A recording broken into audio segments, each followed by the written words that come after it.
नमस्कार सर्वांना। व्हिडिओमध्ये मी तुम्हाला अगदी सविस्तर व्यवस्थित आणि प्रत्येक प्रश्नाचं उत्तर देणार आहे।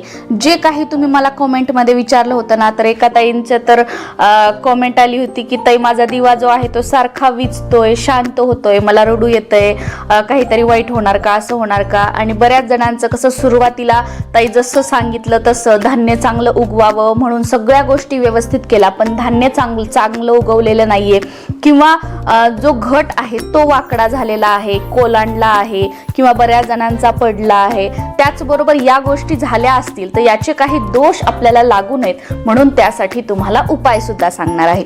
सगळ्यात अगोदर आपण बघूया की घट पडला किंवा घट जो आहे तो वाकडा झाला, कोलांडला, तर याच्या मागे काय संकेत असू शकतात। तर सर्वात महत्त्वाचं बघा, जेव्हा तुम्ही चूक काय करता अगोदर ती तुम्हाला सांगते, कारण तुमची सुरुवातीला तुम्ही धान्य पेरताना चूक केली, त्याच्यामुळे तुमचा घट कोलमडला आहे किंवा तो वाकडा झाला आहे किंवा तो पडला आहे। तर सगळ्यात पहिलं म्हणजे काय, मी तुम्हाला बघा आपला जो व्हिडिओ आहे की घट भरगच्च चांगलं उगवण्यासाठी काय करायचं, तर बरेच जण काय करतात की अगोदर टोपलीमध्ये माती घेतात, त्याच्यामध्ये सगळं धान्य मिक्स करतात, ते मग पत्रवाळीवर किंवा त्या दुरडीमध्ये ठेवतात आणि मग त्याच्यावर आपला जो घट आहे, तांब्याचा तांब्या असेल किंवा तुमचा जो मातीचा घट असेल तो मध्यभागी ठेवतात।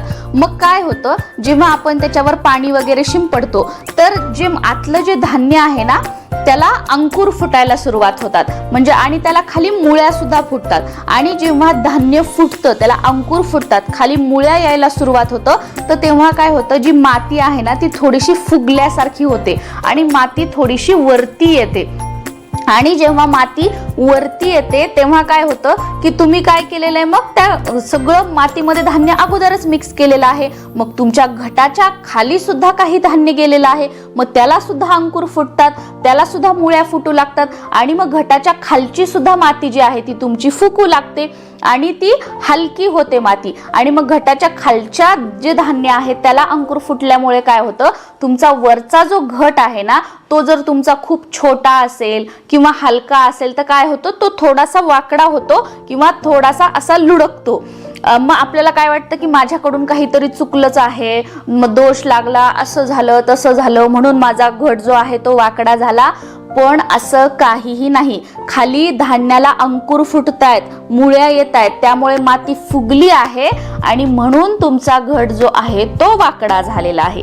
ही गोष्ट लक्षात घ्या। म्हणून मी तुम्हाला सुरुवातीला काय सांगितलं होतं, आता चला या वर्षी झालं ते झालं, मग पुढच्या वर्षी काय करायचं की जी माती आहे ती 2 इंचापर्यंत एक थर जो आहे पहिला तो पत्तरवाळीत किंवा दुरडीमध्ये टाकायचा, त्याच्यानंतर मध्यभागी थोडासा खोल खड्डा करायचा, त्याच्यावर आपला घट जो आहे मध्यभागी तो ठेवायचा आणि त्याच्यानंतर घटाला गोल मातीवर तुम्हाला जे धान्य आपण घेतलेलं आहे, सप्तधान्य किंवा 5 धान्य किंवा 9 धान्य, ते तुम्हाला हलक्या हाताने पसरवायचं आहे आणि त्याच्यानंतर दुसरा एक पातळ थर द्यायचा आहे। म्हणजे काय होतं की धान्य त्याला जेव्हा अंकुर फुटतात किंवा त्याला जेव्हा मुळ्या होतील तर साईडची माती जी आहे ती फुलल्या जाईल आणि तुमचा घट जो आहे तो कोलमडणार नाही किंवा तो वाकडा होणार नाही। गोष्ट क्लिअर झाली, अगदी व्यवस्थित स्पष्टपणे तुम्हाला क्लिअर सांगितलेलं आहे।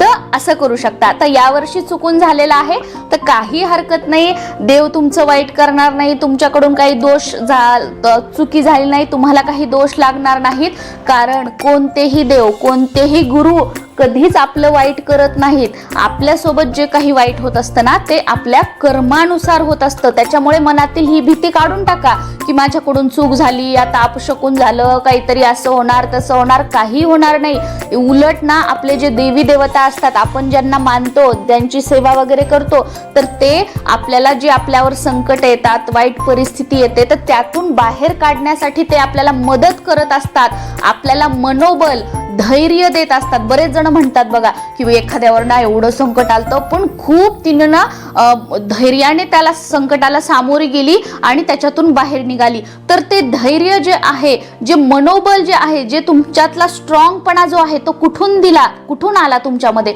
तर तुमच्या देवाने तुम्हाला तो दिलेला आहे। तर देव असं करतात, कधीच कोणाचं वाईट करत नाहीत, त्याच्यामुळे मनातून ही जी गोष्ट आहे ना ती काढून टाका।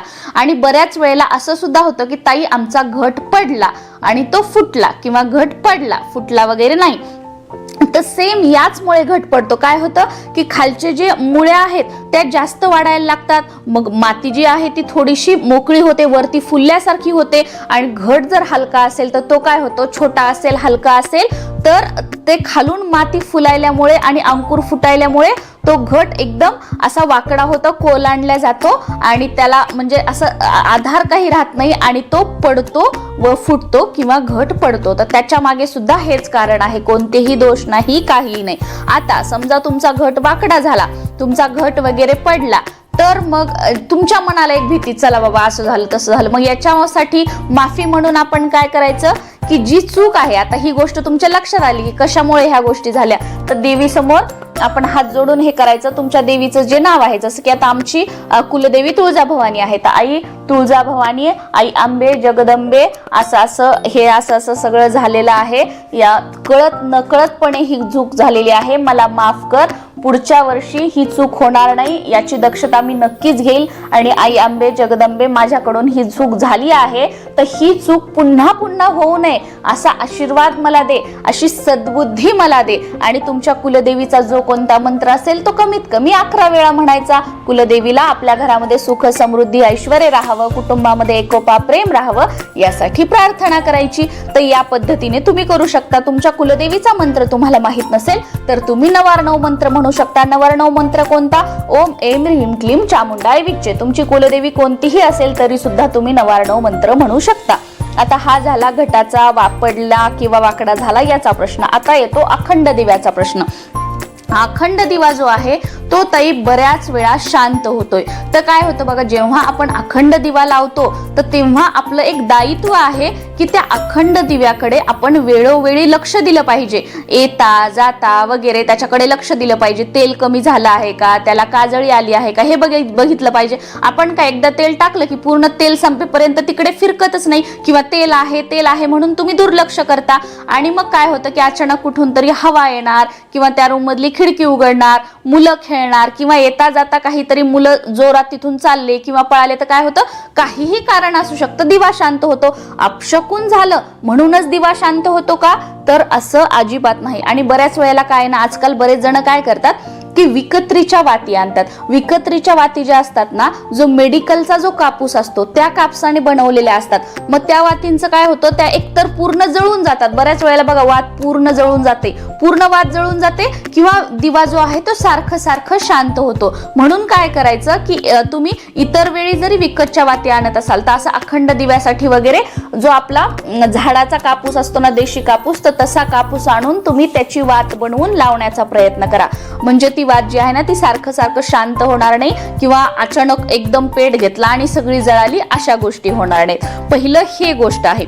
आणि दुसरं म्हणजे काय की जे आपण तेल वापरतोय ना ते चांगल्या क्वालिटीचं वापरायचं. आता इथे क्वालिटी म्हणजे काही मी श्रीमंत मी गरीब असं नाही, कारण का आजकाल खूप भेसळयुक्त सुद्धा तेल आलेले आहेत. आपल्याला वाटतं अरे दिव्यासाठी वापरायचं आहे, मग चला हलक्या क्वालिटीचं जे स्वस्त तेल आहे ते घ्यायचं, मग आपण ते घेतो. पण काय होतं, अशा तेलाने दिव्याचा भडका सुद्धा होतो, दिव्याला काजळी सुद्धा जास्त येते. म्हणजे वरती बघा दिव्याची जी ज्योत आहे ना त्याच्यातून खूप असा काळा धूर निघतो आणि मग त्या कापसाच्या वातीला आपल्या काजळी सुद्धा खूप जास्त येते. मग याच्यामुळे तेल जे आहे ना ते चांगलं वापरण्याचा प्रयत्न करा. आता असं नाही की तेल चांगलं वापरलं म्हणजे दिव्याला काजळीच येणार नाही. काजळी येते पण ती कमी प्रमाणामध्ये येते. आणि बऱ्याच वेळेला दिवा जो आहे ना तो काजळी काढताना शांत होतो. तर इथे तुम्ही चूक काय करताय की काजळी काढताना काय करायचं, सुरुवातीला वात जी आहे ती जास्तीची वरी करायची.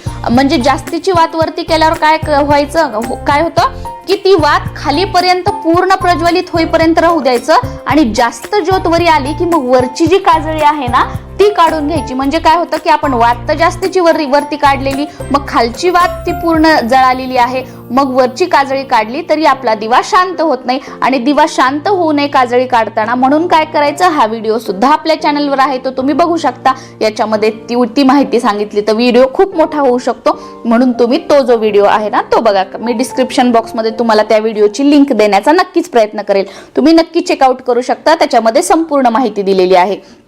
आता पुढचं म्हणजे की आमचं धान्य जे आहे ते व्यवस्थित उगवलेलं नाहीये, थोडंसं पिवळं पडलंय, काही उगवलंय किंवा काही सुकलं आहे. तर यासाठी की तुमच्यावर देवीची कृपा झाली नाही किंवा तुमच्या घरात भरभराट होणार नाही, अपशकुन म्हणून माझं धान्य उगवलं नाही, असं काहीही नाही. धान्य का उगवलं नाही? एकतर तुमच्या त्या रूममध्ये जिथे घटस्थापना केली आहे तिथे पूर्ण सूर्यप्रकाश येत नसेल. दुसरं म्हणजे जे धान्य आपण पेरलेलं आहे ते जे आपण उगाऊ धान्य जे म्हणतो ना, सकस धान्य, जे चांगलं टपोरं धान्य की जे उगवल्या येईल तसं धान्य नाहीये. तिसरी गोष्ट म्हणजे त्याला खाली काहीतरी फंगस वगैरे लागलेला आहे किंवा तुम्ही धान्य पेरताना दाबलेलं आहे, मातीचा थर वरती जास्त आलेला आहे, असं काही असू शकतं. त्याच्यामुळे पण तुमचं धान्य उगवत नाही. किंवा बऱ्याच वेळेला तुम्ही पाणी जे आहे ते खूप जास्त टाकलेलं आहे, त्याच्यामुळे तुमचं धान्य जे आहे ते आतमध्ये सडलेलं आहे, धान्याचा वास येत आहे, धान्य पिवळं पडलं आहे, असं होऊ शकतं. किंवा बऱ्याच वेळेला पाणी खूपच कमी टाकलं आहे म्हणून सुद्धा धान्य जे आहे ते असं सुकल्यासारखं किंवा वाळल्यासारखं होतं, जास्त उगवत नाही. तर अशी काही कारणं असतात की ज्याच्यामुळे आपलं धान्य जे आहे ते उगवत नाही. आणि धान्य व्यवस्थित उगवण्यासाठी खूप सारं धान्य घेतलं आणि ते पेरलं म्हणजे दाटसर चांगलं उगवणार का? असं अजिबात नाहीये. धान्य पेरताना व्यवस्थित पेरलं पाहिजे म्हणजे धान्य व्यवस्थित उगवतं. आपल्या चॅनलवर व्हिडिओ आहे बघा की घटस्थापनेच्या वेळी धान्य कसं पेरायचं, त्या पद्धतीने जर तुम्ही पेरलं ना तर अगदी म्हणजे भरगच्च दाटसर तुमचा घट जो आहे ना, म्हणजे धान्य जे आहे ना ते उगवतं. पण पेरते वेळी जर काही चुका झाल्या आणि पुढे या काही गोष्टी घडल्या तर त्यामुळे धान्य जे आहे ते व्यवस्थित उगवत नाही. काहीही प्रॉब्लेम नाही. तर ह्या सगळ्या गोष्टी तुमच्यासोबत झाल्या असतील तर मी तुम्हाला सांगितल्याप्रमाणे तुमच्या कुलदेवी समोर हात जोडून बसायचं, प्रार्थना करायची आणि ह्या चुका पुन्हा पुन्हा होऊ नयेत म्हणून सद्बुद्धी दे, तसा आशीर्वाद दे अशी विनंती करायची. बाकी काहीही नाही, कोणताही दोष लागत नाही, आपलं काहीही वाईट होणार नाही, काहीही हे नाही होणार. कारण देव कधीच कोणाचं वाईट होत नाही. देव उलट आपल्याला त्या परिस्थितीमधून, आपल्या आयुष्यामध्ये जे काही संकट अडचणी येतात त्यातून बाहेर काढण्याचा मार्ग दाखवत असतो. देव आपल्या चांगल्यासाठी करत असतो, आपलं वाईट कधीच करत नाही. आपल्यासोबत जे वाईट होतं ते आपल्या कर्मानुसार होतं, पण आपल्याला काय सवय लागलेली ना की आपलं दुसऱ्यांवर थोपायचं. मग आपण देवाला पण सोडत नाही. मग देवाला की देवाने माझं वाईट केलं, देवाने माझं असं केलं, देवाने माझं तसं केलं. देवाने काही नाही केलं. आपले कर्म जे आहेत ते जे आहेत ते आपण भोगत आहोत. देव उलट काय करतो, आपले जे भोग आहेत ना त्याची तीव्रता जी आहे ती कमी करण्याची मदत करतो. ज्या वेळेला आपण अशी सेवा वगैरे, नाम जप वगैरे जे पाठ पारायण जे करत असतो ना, त्यामुळे. आय होप मी तुमच्या सगळ्या प्रश्नांची उत्तरं दिलेली आहेत आणि आता एकदम रिलॅक्स राहा. जे झालं ते झालं, इथून पुढे